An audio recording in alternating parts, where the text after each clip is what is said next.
After intense cross-examination in the courtroom yesterday, the judge told lawyers to be ready to make closing arguments by Tuesday in the hush money trial. Former U.S. Attorney John Fishwick joining us to discuss. It's great to see you again. John, during Thursday's cross-examination with Cohen's testimony about the call, he put prosecution in a really challenging spot. Do you think the prosecution can actually repair what's been done? Well, I think it was serious harm to the prosecution's case, Dee Dee. After all, Mr. Cohen earlier in the case had said he'd had a key phone call with the former president where he'd gotten him to sign off on the payments to Stormy Daniels. Yesterday, during the cross-examination, he was shown a text where, in fact, when he said he was placing that same call, he was actually texting to the Secret Service, hey, I need some help. Somebody's really harassing me. So it's a real inconsistency. And the linchpin of the prosecution's case has been, hey, we don't know exactly what Mr. Cohen said to Mr. Trump, but he's got the proof that he called him. And so that really undermines that. They've tried to say, look, we've got the proof of the phone calls. Therefore, they did talk about what Mr. Cohen said. But after yesterday, I think real holes have been shot into that theory. And so I think the prosecution is reeling.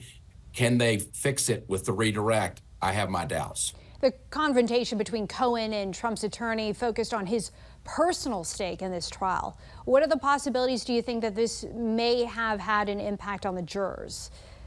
Yeah, I mean, there was a lot to cross-examine Mr. Cohen with. I mean, it was baked in. A number of these things we knew about even before he took the stand. We knew he had a significant criminal record. We knew he had lied to Congress. We knew he had lied to a federal judge. But probably, as you mentioned, Dee Dee, the most effective cross-examination was his obsession with the former president. He's tried to make money off of him. He's put on TikTok that he wants the former president incarcerated. He admitted to all of those things. I think they'll have a real impact on a jury. After all, he's saying, I want him incarcerated. I've got a personal stake in this case. Please, jury, help me win this case. A lot of twists and turns since the very beginning. What do you think we can expect come Monday?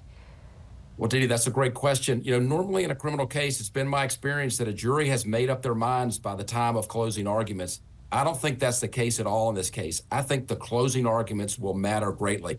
I don't expect the Trump team to put on any evidence or no significant evidence, and I expect to hear closing arguments on Tuesday. Those arguments will be critical, I think, for the jury to understand this case. What the judge tells them, what are called instructions, or the law in the case will matter greatly. But I expect the case potentially to have a verdict by the end of next week. The jury's off on Wednesday, but there'll be a lot of pressure to wrap this up before the Memorial Day weekend. Right, good point there. We are all watching to see which direction this goes. John Fishwick, thank you so much for joining us. Have a great weekend. Likewise, thanks so much.